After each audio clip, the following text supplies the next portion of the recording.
Hi, I'm here with Adam. Oh boy, I can't talk. It's okay. How about that? It's early. Just run in here. I'm here with Amber DeBirk from the Millcreek Community Market and her new friend, and my new friend because he brought tomatoes, Gianni from Greenhouse Organics. Correct. I am so excited to have you here. That's why I can't talk. You just need a knife. I need tomatoes, and I wanted a knife, which I couldn't find. So I'm just gonna bite into these like an apple. Go ahead. Here. So that's good TV. So tell me, the market started, right? Yes. How is it going so far? It's going great. People are loving it. The tomatoes are, starting to come into harvest, as you can see these great tomatoes, and we've had a good turnout so far, and we're going through October 4th, so you need to come and check it out. Oh, I will so totally be there now that the tomatoes are in season, because that's like my favorite thing in the world. So let's talk about those. You've got quite a few here. We've got some varieties, and these look like heirlooms. They're all heirlooms. We do Greenhouse Organics does about 48 different varieties. There's 500-600 different varieties of heirlooms we could use, but wow, really that many? Yeah. And those are all. But I just picked my favorite ones. Yeah. So what do you pick? What's your very very favorite? Let's start there. That's like asking somebody who their favorite kid is, but yeah, I know. I love purple tomatoes. I love this this tomato here. It's called a Carbone tomato. Okay. I'm a big fan of the Jaune Flamme, which is this little orange yellow French tomato. Super delicious. You should probably eat that. Okay, I'm gonna eat that in a minute. I guess the point of some of these is that you need to know a little more about tomatoes as far as ripeness and things than just looking at. I'm just looking for a really red tomato. That's not necessarily what's going to tell you the ripeness of a tomato when it comes to these varieties. Right. There's more to it. So one, I'm assuming smell. Smell. Big part of it. All heirloom tomatoes have their own distinct flavor. Yeah. Market tomatoes. There's a little bit of difference in taste. They all taste like foam to me. Yeah, they all taste like cardboard. Let's just be honest. Heirloom tomatoes, they all have really distinct different flavors. Like this one has a very sweet citrusy flavor to it. It still tastes like a tomato, but it tastes like a little bit of orange and sugar drop in Really? There.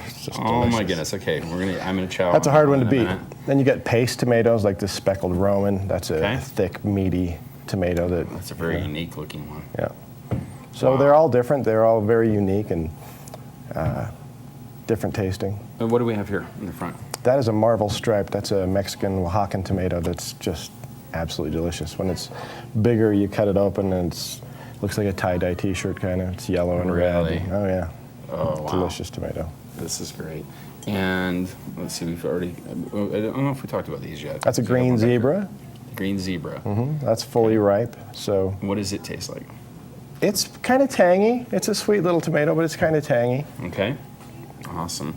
Then you've got your Aunt Ruby's, your Aunt Ruby's German green. Let's grab that one right out of the middle there. That's a green tomato that's ripe as green. So. Really? Yeah. So for fried green tomatoes, is this a good choice? Fried green tomatoes are actually tomatoes you want to go that with are the actual. Well, they're not ripe yet. Right. You want to go with the non-ripe. And this one is ripe. That's right. Okay. That's awesome.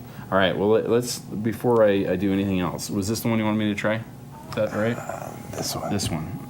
Either one. That one or that one. All right. Let's. Yeah, you got it. Boy, this is going to get all over everything. That's okay. I'm just going to pop it right in. It's oh yeah, you just pop it right in.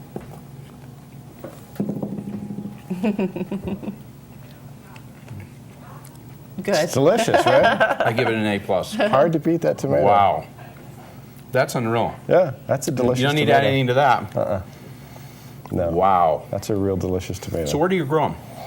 Well, I start the plants in my greenhouse, and then I have about a quarter of an acre lot in back of my house, and I have 260 plants back there. So when we talk community market, we're really talking community market. Right. That's what's so great about the Millcreek Community Market is the growers we have, like Gianni, we have Diane from Diane's Garden, and Deborah Stern, and we have another woman that's coming out actually this next week. They're all in the Millcreek area. So when you think of local growers, we are talking true local growers at the market. We obviously have some people that that we're bringing in that's not from Millcreek, but I would say about 80% of our growers are all Millcreek based, and that's why we were so excited to have Gianni come and be a part of the market because he's a busy guy, and he's actually supplies Roots Cafe, which is one of the cafes on our property with their tomatoes. Really? Wow. And And I think, I mean, don't you sell your plants and you I do. they have I mean, people are. I sell the plants in the spring and then tomatoes in the summer and fall. Well, you and I are going to be really good friends for There a we really go. long time. Because I'm telling you, I don't think there's anything more that says summer to me than a really good tomato. You know, I'm really passionate about tomatoes because I just love them. I mean, Yeah.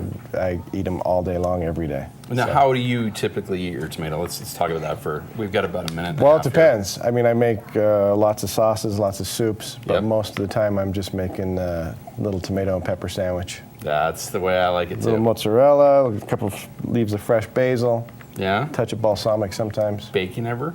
Not really. Bacon's good on everything, but that specifically is something where it's really I'm all shines. for the bacon fat, but it doesn't need it. Well, you tasted It it. doesn't need right? it. I mean, it doesn't need it, but I have a to lot of admit people to you salt that and I'm pepper pretty, their tomatoes. They're unnecessary. Yeah, unnecessary. I have to admit to you that, like with a couple of these, like this one, I see this underneath some bacon on a sandwich right now. With Well, mayo all over. I it. would A take the BLT bacon. with that is the best BLT you'll ever eat. That's Right. exactly my thoughts. So. Oh, this is really terrific. So you've got until October 4th to go Correct. to the the market. Yeah. And tell people where it's at again, because it's a really unique location. So it's at the historic Baldwin Radio Factory, which is on 2300 East, 3474 South. So we're right in the heart of Millcreek, just off of Evergreen Avenue. It's really easy to access. So people that are, you know, if they work in Salt Lake, driving home to Park City, Yeah. it's a great evening market. They can come out and enjoy some dinner. Roots Cafe is open for dinner. We have a curry cart, which is very popular, wood-fired pizza. We have I'm talking. entertainment. We also have free yoga on the grass in the park next to our market. So you can't miss out on this. It's such a great evening. So come out and enjoy a nice dinner, pick up your tomatoes. Hang and then out with Gianni. Hang Are out you with my new Gianni. best friend? Yeah. You have no idea. Yeah. She knows my passion for tomatoes. Yes, we talked I'm about probably this. number 2 to you, Okay. is what it sounds like. Sweet. Because I haven't got to the point of actually, you know, doing the plants in my yard yet, but You have to. I just need to turn over a whole lot of sand. Yeah, that's a step. I got a little problem there, There but you Right.